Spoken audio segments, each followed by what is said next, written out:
The Golden Hat is coming back to Norman. The Oklahoma Sooners beat Texas 34-30 in remarkable fashion. We'll break it all down for you today on Locked On Sooners. You are Locked On Sooners, your daily podcast on the Oklahoma Sooners, part of the Locked On Podcast Network, your team every day.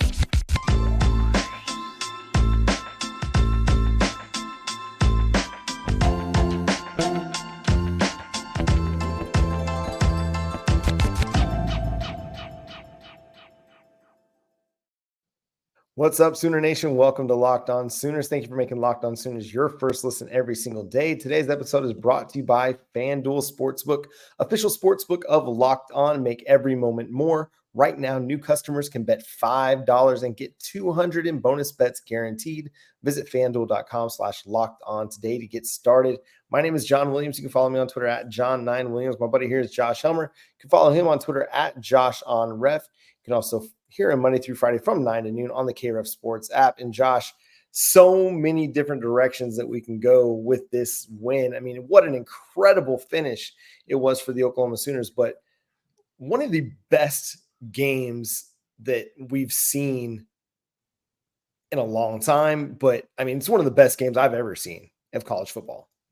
Yeah, the first 5 minutes was like crazy. The amount of things that happened in the first 5-10 minutes of the football game, all the stop and start moments. Obviously, Oklahoma comes up with a stop and they get a big turnover, and then obviously quick touchdown, and then you get another stop, and obviously then you get the punt blocked and everything, and Texas is right back in it after what was a great start. But the twists and turns, I think, that's something that you take from this game for Oklahoma is I'm just so fired up that Oklahoma went and won this game. The twists and turns, sure, but I'm just so fired up, man, that OU went and won this game. That was a litmus test game, a gut check game for the program, hey, did we get Brent Venables right for the program? All these different things with the twists and turns mixed in. How can you not be romantic about Sooner football today, baby? It's just no way to say it any more eloquently than it was a gigantic win. It's always gigantic when it's OU Texas, but this one, because of the way last year played out and the Brent Venables factor and the Texas beating Alabama factor, the fact that both teams came in unbeaten for the first time since 11, it felt larger in some ways than maybe an OU Texas has in some time. And for OU to face that and to see the twists and turns and to rise to the occasion on a number of different occasions, John, how can you, again, not be romantic about Sooner football coming out of it? I mean, it all started for me when I saw the I can't remember what Oklahoma football calls it with Toby before the scene setter. When I watched the scene setter this morning, man, I got goosebumps and chills, a couple little singular tears coming down. I was just so fired up about this game, and it delivered from start to finish. It was a phenomenal football game with momentum shifts for both sides. I mean, it really looked like Oklahoma was going to take control of this game when they got the field goal at the end of the first half and then go out first drive of the second half, get the touchdown, you go up 10, and man, you're looking like you're rolling. You get the ball back, you force the fumble of Quinn Ewers, and then you're not able to do anything with it. And in that second half, and I know we're kind of just jumping around a little bit, but it's just so hard to kind of pinpoint where to start, that most of the second half, the offense didn't really do much of anything except for the first drive and the last drive. And that's all you needed, and you won the football game. I mean, it was a gutsy performance. You talked about gut check. It was gutsy. We've talked about resiliency so much on this show. And I think that's the thing that continues to stand out about this team. It's they don't get bogged down with what happened on the last drive or the last play, what happened in the first quarter. It's moment by moment. And you talk about this team constantly living in the now, wanting to be 1-0, wanting to be perfect on the next play, regardless of what happened before. And that's what you saw today. You saw a team that, again, for much of the second half, couldn't find any chemistry or any cohesion or was struggling to move the ball. They lost Angelo Anthony for the game. They lost McCade Matire for the game with a broken leg, presumably, and still found a way to put it together at the right time on a masterful drive when most people would just be looking to go kick a field goal, right? Nah, the Oklahoma Sooners, they got down the field fast. My wife and I were talking about that as we were watching the game, and just how quickly they got down into scoring position where, I tweeted on our Locked On Sooners Twitter account before the drive ever started, let's go get a touchdown. And by God, they went and got a touchdown. They put themselves in a great spot. Dillon Gabriel was fantastic in this game. And I know, you can always pinpoint areas where maybe it should have been a little bit better to throw or a better decision made here. But come on, man, the dude threw for 285 yards, ran for 113 yards against a pretty good Texas run defense. He was electric. He had a magical day and solidified himself in Sooners lore with that final minute touchdown drive and hitting Nick Anderson when he looked swallowed up. The pocket had literally collapsed around him, and he knew Nick Anderson was going to be in the spot, and he hit him right in the spot, man. It was phenomenal. Well, this game to me, and I want to talk more in detail about Dillon Gabriel because it was a legacy game for him. And going forward, we might look back and say, okay, this was the beginning of a legacy for Brent Venables as the head coach for Oklahoma. But I just start with this, John, before I even delve into the final drive with Dillon Gabriel, which of course was heroic and legendary and cements his status, I think, as, look, not Baker, Kyler, whoever, but cements him as a legitimate Oklahoma starting quarterback because he went and won this game. OU, let's start here, is so vastly improved from a season ago. And again, I keep coming back to this was the litmus test game. I'll eat my crow. I took Texas 30-27 to win the game. And I would point out, though I'm happy to be wrong, it was one touchdown drive from Oklahoma that prevented that from being the exact score in this football game. Yep. But Oklahoma is very, very clearly top to bottom a better football team. Special teams be damned in this one, but defense, offense, the way that they were able to respond in this game, John, they would not have won this game a season ago. And there's a number of different moments that they would have not won this football game a season ago. And I wanted to see that from Oklahoma in that environment with Dillon Gabriel, with everything that Oklahoma is right here, right now. I wanted to see that from OU. And I saw it. And so now coming out of the thing, Oklahoma's very clearly massively improved from a year ago. We can go down the bullet points of why that is. But John, now you've beaten Texas. And yes, it looks like these two are probably going to be on a collision course to meet again. But if K-State goes down to Austin and beats Texas, maybe they're not. The path forward for Oklahoma now is so incredibly manageable. Our expectations, and I don't know that they ever really truly change as an OU fan or as an OU media member, but now the expectation is this. If the expectation was, okay, let's get back, let's go contend for a Big 12 championship, let's win a Big 12 championship, let's get on the right foot going to the SEC, that's over with. That's done. Expectations change and they evolve as the season goes on. The expectation now is to win a Big 12 championship and to go to the college football playoff. And in a year where it doesn't look like there's a dominant force, John, Oklahoma's clearly improved. We can talk. Yes, we can talk national championship for Oklahoma. That is no longer crazy. That is an attainable goal for Oklahoma. And we can talk about it not next year or the year after that. We can talk about it now, baby.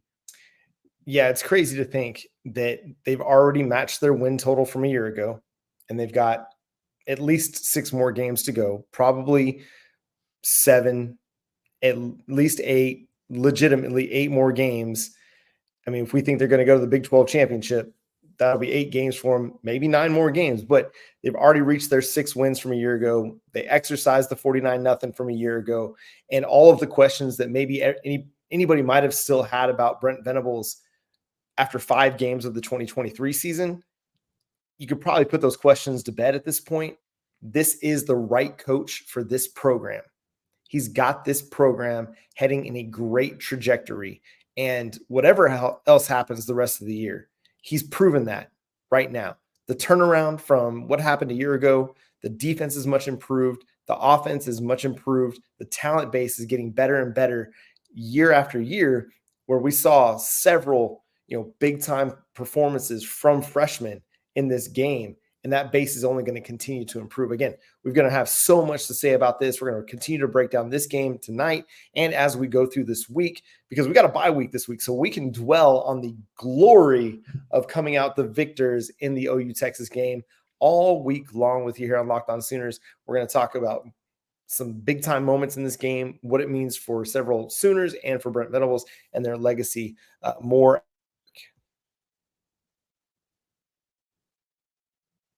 Now it's time for your game changer of the week. Now it's time for your game changer of the week, brought to you by Athletic Brewing Company, much like, I don't know, Mr. Dillon Gabriel. How about a heroic drive? Athletic Brewing has completely changed the non-alcoholic beer game. They make non-alcoholic beers that, wait for it, actually taste good. Athletic Brewing Company has a number of different options that you can try. They brew over 50 styles of craft non-alcoholic beer, including IPAs, golden sours, and so much more. And as I like to say, they're constantly inventing, which means, okay, you're not an IPA person, you're not a goldens person, you're not a sours person. Chances are you're a something person from Athletic Brewing Company before you know it. Fit for all times. And again, the other piece that I think is a key component, no hangovers ever. Can't beat that, baby. And you don't want to feel like you're missing out when everybody's having a good time. Athletic Brewing Company, you won't miss out. So you can find Athletic Brewing Company's non-alcoholic brews at a store near you or buy online at athleticbrewing.com. First-time customers, use our code LOCKEDON to get 15% off your first online order. That's code LOCKEDON, LOCKEDON at checkout for 15% off at athleticbrewing.com. Near beer, exclusions and conditions apply. Athletic Brewing Company, fit for all times. All right, Josh. So what are some of the big takeaways that you have still from this game? How could we not? How could we have this show and this discussion and Oklahoma beats Texas and, oh, baby, forget Texas is back. OU's back if they ever left to a national championship contender without this discussion? That goal line stand was stinking credible for Oklahoma. It was the stuff of legend, and there's a lot of legendary things happening. Make this the legendary segment, okay? A lot of legendary things happening in this game, but that defensive stand was symbolic for what we hope, what we think is already happening, but what we hope and again believe is happening, will happen, will continue to happen for Brent Venables and this defense. For Oklahoma to, again, it doesn't directly win you the game, John. There were plays to be made after it, but boy, it sure went a long ways toward winning the football game for Oklahoma in that moment. And Sark, my man, Mr. Gamble, wanted to gamble one too many times, didn't he, in this football game? And Oklahoma made him pay. So I just think, man, that is the type of stuff defensively that we just haven't seen that culturally from Oklahoma in a long time. And so for OU in this moment against that opponent in that arena to bow up and go deliver like that, I'm not going to just say, oh, okay, goal line stand, great moment, whatever. No, that was legendary for Oklahoma. It is something we're going to be talking about, I think, for years and years to come. And I'm hopeful, and honestly, I'm starting to get more and more convinced by the second, by the day, by the week, that we're going to look back and say that was one of those, toss the pin into the calendar moments that we look back on and say, that's one of the first identifiable moments that things changed for Oklahoma under Brent Venables and company. I mean, it just feels like a signature moment for OU. Absolutely, it was. I mean, there's been so many good ones this season already defensively, but to me, that was it. I mean, that was elite defense right there. They ran it 3 times with Jonathan Brooks, the Big 12's leading rusher. And run for no gain, run for no gain, run for a loss of 1.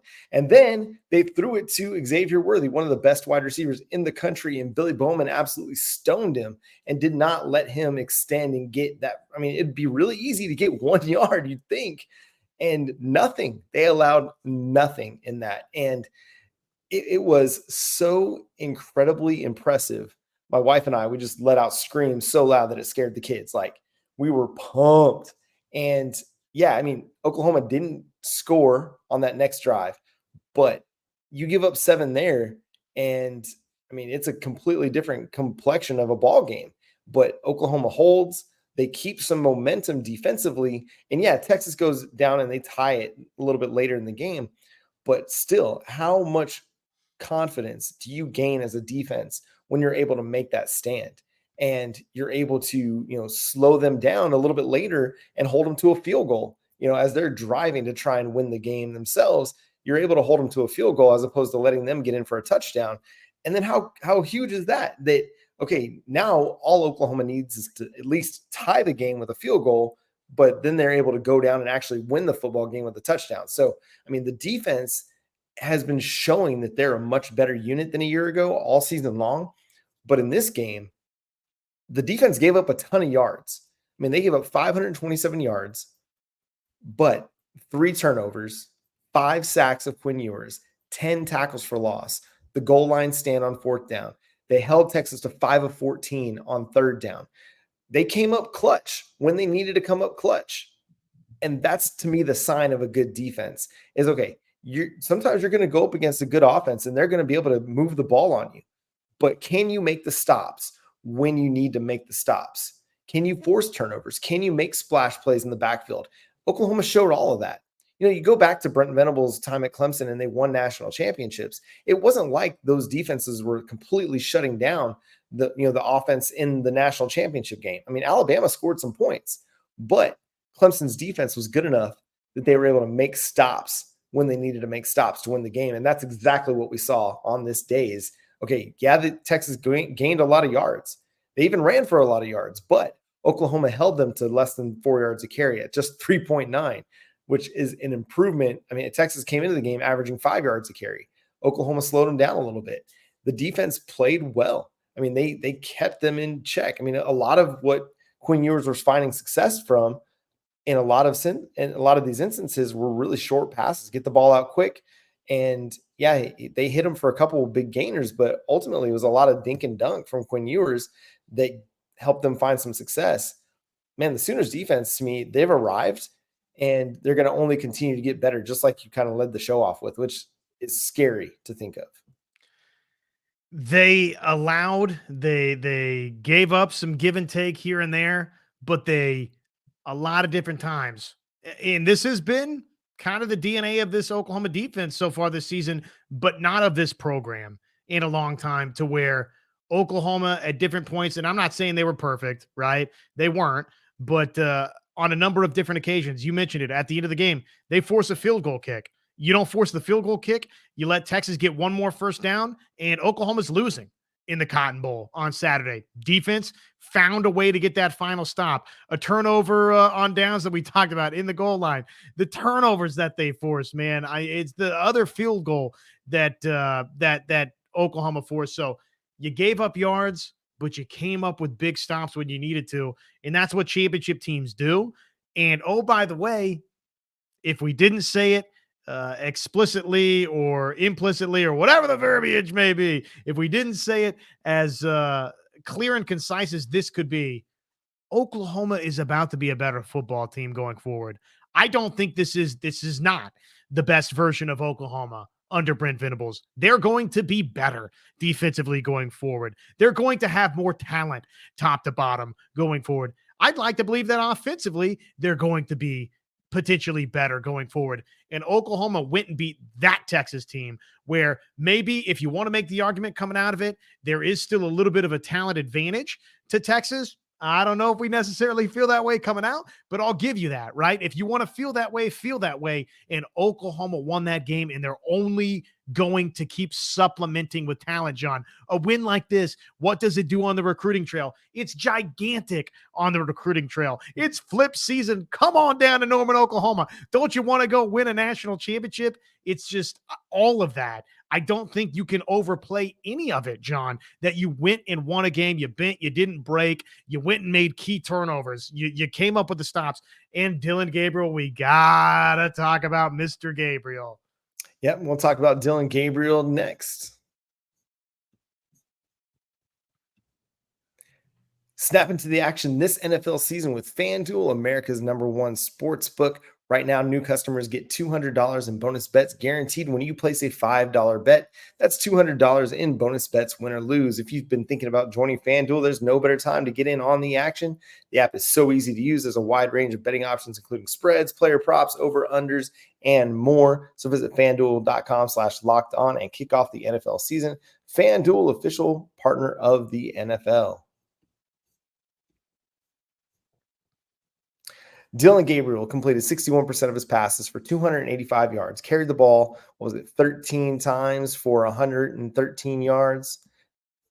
Let me see if I can find it real quick. I have not found it real quick. 14 times for 113 yards and a touchdown. Just clutch, man. The dude was clutch. The dude played a tough ball game. Things weren't always smooth and easy, in the passing game, but found a way to make it work at the end. And the drive to start the second half he was absolutely dealing. I mean, he was throwing darts and, they were kind of dunking down the field, but they were using that short passing game to their advantage and they were making it work. And the way he ran the ball was especially impressive. He ran tough, he ran physical, was not afraid to take on contact, and picked up a lot of extra yards after contact. And, he had the big 44-yard run that was instrumental in this game. But, just the way that he orchestrated that final drive, just dart, 3-yard run. And then, again, standing tall in that pocket that was literally gone. I don't know how he got that ball off. It looked like he was about to get swallowed up for a sack, which you can't take in that moment, and just gets the ball to Nick Anderson on a dime. An absolutely great game from Dillon Gabriel, and it's legacy defining. This is one of those games, like we remember Roy Williams forever and Teddy Lehman forever because of their impacts in the Red River Shootout. And this is what we're going to remember from Dillon Gabriel forever. Whatever his future holds, he's always going to be remembered with fondness because of the way that he played in the Red River Showdown this Saturday. It was incredible.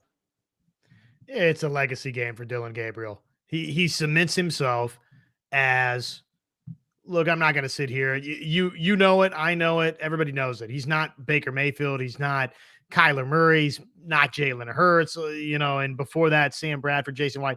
It's a tough lineage, okay? There's a lot of great quarterbacks, especially recently in Oklahoma history. But you know what? Dillon Gabriel is not Trevor Knight. He's not, a couple other quarterbacks you could throw my direction. That's not to throw shade at those guys. It's just to say that in the game that matters the most to Oklahoma fans, and in a big game where you were waiting for Dillon Gabriel to show up, Dillon Gabriel showed up. It wasn't perfect. I would define it as a Dillon Gabriel game, to where there were some incompletions. The fourth down play, horrible throw, should have been better. I don't put that on Drake Stoops. I put it on Dillon Gabriel, and yet none of that matters, right? When you go deliver one final drive, the way that Dillon Gabriel delivered one final drive, standing in, delivering to Nick Anderson, the way that he did, it was a heroic, it was a memorable, it's a never forget about it drive. It's a career defining drive for Dillon Gabriel. So again, I'm not here to say that he's going to finish with a statue next to all the other statues in Heisman Park, or you name it, whatever. But Dillon Gabriel delivered in a big game. He delivered in the biggest game on Oklahoma's schedule to date, and he firmly stamped Oklahoma and himself as a national player here in 2023. So, that's a tough game to go quarterback in, John. We hyper analyze all of it, right? And I would say this, national championship included, anything else up to it, I don't think he's going to face much more difficult than what he faced this past weekend. That's a tough environment, right? And he stood up to it in the final moment, minus timeouts. So, okay, we see you, DG. Yeah, it was clutch. That's all you can really say about it.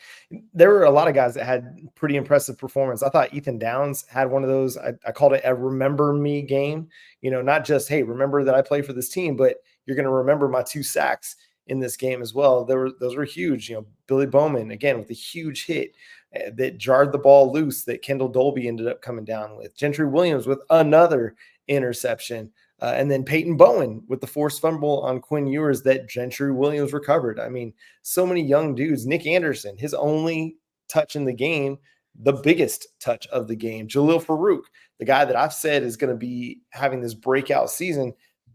To me, he was one of the best players in the game a year ago, in which it's hard to find any positives from.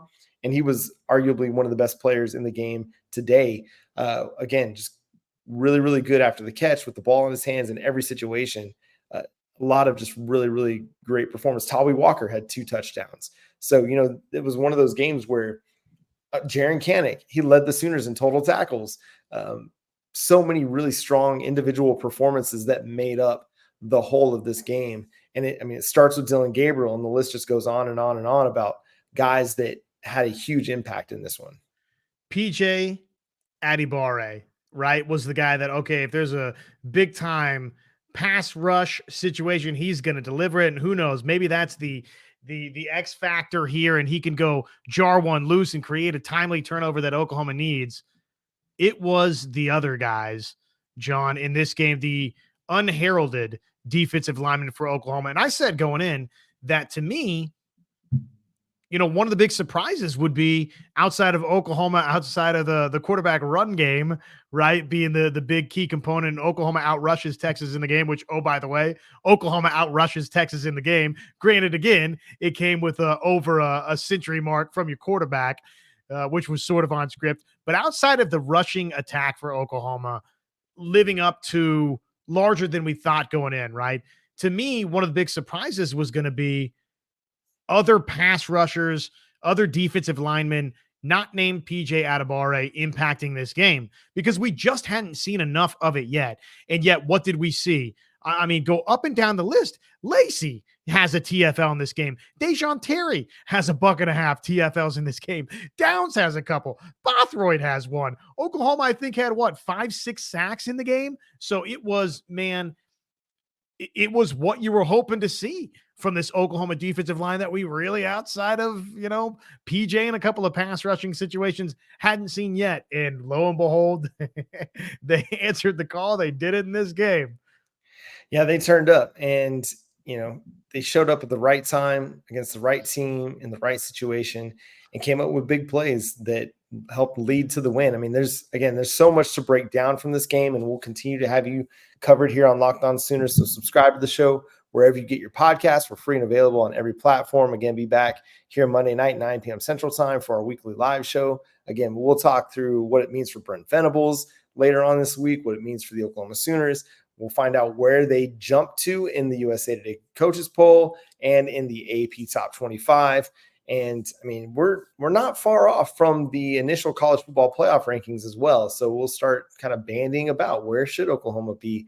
And so much happened on the college football Saturday that we'll get into as well that will impact where Oklahoma ends up being ranked. And I mean, bye week coming up, and then you got UCF. So Oklahoma kind of has destiny within its grasp. We'll see where they go from there. Follow Josh on Twitter at JoshOnRef. Follow myself at John9Williams. The show is at Locked On Sooners. Subscribe to the show wherever you get your podcasts. We're free and available on every platform and on YouTube. Hit that notification bell to let you know when new episodes drop. But until next time, he's Josh. I'm John. Talk to you then. Boomer Sooner.